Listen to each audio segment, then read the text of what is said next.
An authentic handwritten letter from the Swamp Fox himself can be found at the Georgetown County Museum. Around 2004, 2005, the Georgetown County Museum became reality, and it was at that time that the people working for the museum discovered this letter. And the letter was given to a historical member sometime back in the 1950s by a former owner of Windsor Plantation. So we're lucky to have it.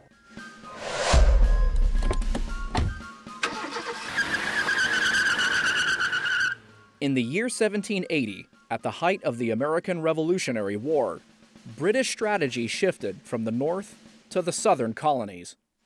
Although the British were successful in most conventional battles, Southern patriots turned towards guerrilla or hit-and-run warfare, which proved effective in hindering British plans to conquer the South. A few South Carolinians even managed to cement their names into history books with their command prowess in guerrilla warfare.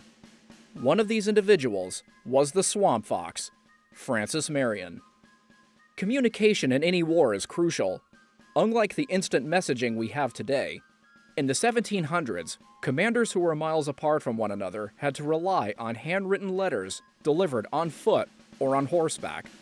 Old mail mostly ends up in trash bins, but what if I told you that an actual handwritten letter from Francis Marion himself has miraculously survived to the 21st century? My name is Andrew Davis, and I am your host in this episode of Curiosity Trek. Today's trek takes us down to Georgetown, South Carolina, about a 2.5-hour drive from Columbia. This letter from Francis Marion is one of the Georgetown County Museum's most prized artifacts in its collection.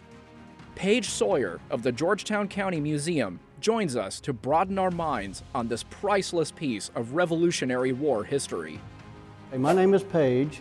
I'm a board member of the Georgetown County Historical Society and the chairman for the Francis Marion Interpretive Center here at the Georgetown County Museum. Thank you for joining us today, Paige. Well, we thank y'all for coming to Georgetown and, for coming here and discovering the Francis Marion letter that we have on display here at the Georgetown County Museum. Speaking of which, who was Francis Marion? Francis Marion, he was the sixth child born to Gabriel and Esther Marion in 1732 in neighboring Berkeley County. When he was around 4 or 5 years old, Francis Marion and his family moved to Georgetown. He was here for about 20 years, so he claimed Georgetown as his home, and we like to claim him as a local also.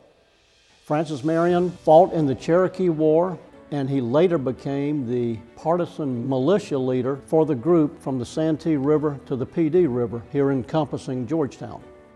General Greene, he was the commander for the Southern forces here in the Southern Strategy, and that was Francis Marion's direct commander.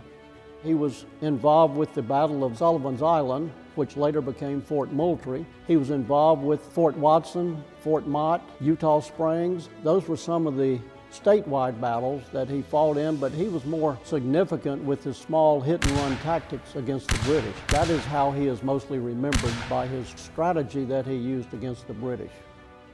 When he was fighting the Cherokee Indians in 1759, 1760, he noticed the strategy that the Indians would use. Small bands of Indians, they would attack the British at night, before daylight, and he would use the hit-and-run tactics that he saw the Indians use against the British.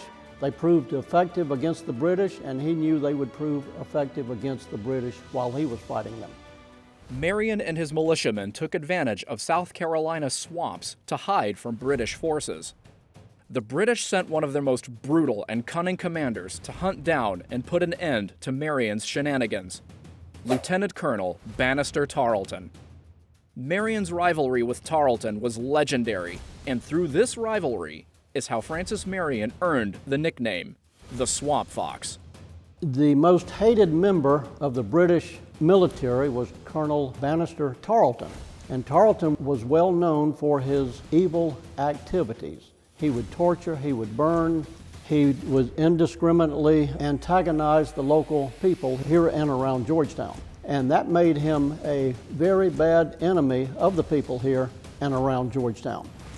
Tarleton, he was given orders from his commander, get that man. He chased Francis Marion for 7 hours over a 26-mile course trying to catch him. And after 26 miles, he told his men, "Come on, boys, we'll never catch this damned old fox. Let's go see if we can get the gamecock," meaning Thomas Sumter. So that's how the swamp fox earned his name, thankfully to Colonel Tarleton. Throughout the Southern campaign, Marion corresponded regularly with General Nathanael Greene to coordinate battle plans. Miraculously, one of these letters between Marion and General Greene has managed to survive for centuries. This particular letter now permanently resides at the Georgetown County Museum. The letter we have on display is a response to General Nathanael Greene. General Greene had written a letter to Francis Marion indicating that he wanted Francis Marion to get back to Georgetown because there were some supplies here that he could use. Francis Marion, in all of his tactics, he moved around every 2 or 3 days. He never stayed in one place longer than 2 days. So the letter was actually late getting to Francis Marion. And Francis Marion, at that time, he was in a camp down near the Monk's Corner. He read the letter, he responded to the letter, and this is the letter that we have, that he would be glad to respond, but he may be late. And it's signed by Francis Marion, it's signed by General Nathanael Greene also. And we are lucky to have that letter on display because there are very few signed documents by Francis Marion. Now, the question on everybody's minds, how did the Georgetown Museum obtain this letter? Good question. It was really by a stroke of luck. The Georgetown County Historical Society, for so many years, they didn't have a place to meet to display the artifacts, the articles that they have on display here in this museum. So individual members of the historical family kept the historical documents, the artifacts, anything they could in boxes in their homes or in other safe places. Finally, around 2004, 2005, the Georgetown County Museum became reality, and it was at that time that the people working for the Georgetown County Museum discovered this letter. And the letter was given to a historical member sometime back in the 1950s by a former owner of Windsor Plantation. Luckily, history was on our side. I'm sure it wasn't put in an archival box or an archival container, and we're just blessed to have it because it had been kept in somebody's home for so many years before it exposed itself to members of the Georgetown County Historical Society. So we're lucky to have it. The Georgetown County Museum hopes that when visitors come and see this letter for themselves, that it will highlight Georgetown's significance in South Carolina's role in the American Revolution.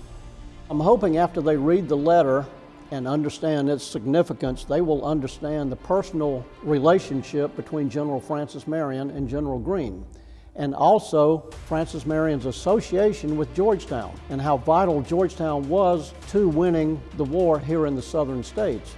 Actually, South Carolina had more than 200 skirmishes and battles in the colonies, and 20% of all the deaths the last 2 years of the war were right here in South Carolina.